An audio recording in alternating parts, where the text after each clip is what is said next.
On the morning of his execution, August 6, 1890, Kemmler was awakened at 5 a.m. He dressed quickly and put on a suit, necktie, and white shirt. After breakfast and some prayer, the top of his head was shaved. At 6:38 a.m., Kemmler entered the execution room and Warden Charles Thurston presented Kemmler to the 17 witnesses in attendance. Kemmler looked at the chair and said, "Gentlemen, I wish you all good luck. I believe I am going to a good place, and I am ready to go." Witnesses remarked that Kemmler was composed at his execution.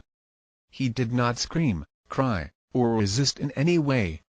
He sat down on the chair, but was ordered to get up by the warden so a hole could be cut in his suit through which a second electrical lead could be attached. This was done and Kemmler sat down again. He was strapped to the chair, his face was covered and the metal restraint put on his bare head. He said, "Take it easy and do it properly, I'm in no hurry." Thurston replied, "Goodbye William," and ordered the switch thrown. The generator was charged with 1000 volts, which was thought to be adequate to induce quick unconsciousness and cardiac arrest. The chair had already been tested. A horse had been electrocuted the day before. Current passed through Kemmler for 17 seconds. The power was turned off and Kemmler was declared dead by Edward Charles Spritzka. Witnesses noticed Kemmler was still breathing.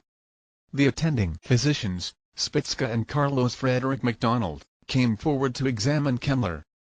After confirming he was still alive, Spritzka reportedly called out, "Have the current turned on again, quick oh delay." In the second attempt, Kemmler was shocked with 2000 volts. Blood vessels under his skin ruptured and bled, and some witnesses claimed his body caught fire.